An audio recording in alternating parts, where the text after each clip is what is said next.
So this is the tool to remove the bearing. You can get this on eBay for about 30-40 bucks, something like that.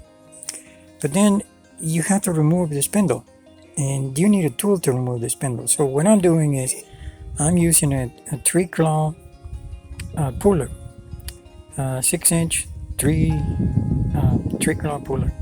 And what I'm doing is, instead of the pulling, what I'm doing is the screw is pushing through this socket right here. It's pushing this spindle, as you can see right there. It's already coming out.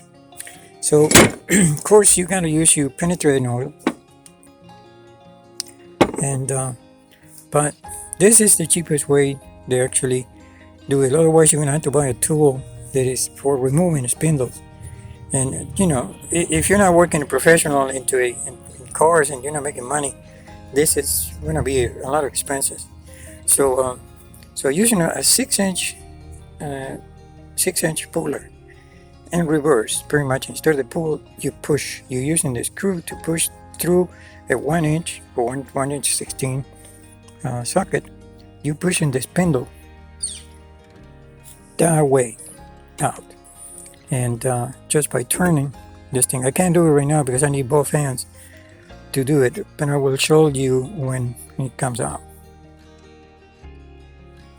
So there he is, the spindle out, and that's it. Just using a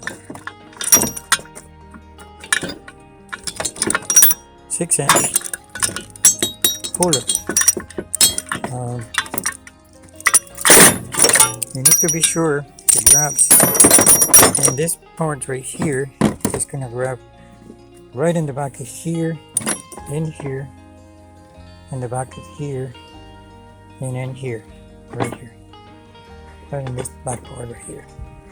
So that is it.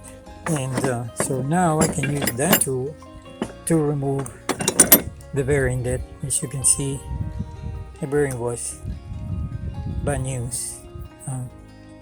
It's already coming apart.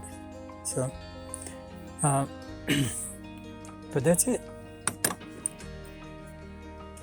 So always remember, an easy fast way to remove it: remove your spindle with a 6-inch puller.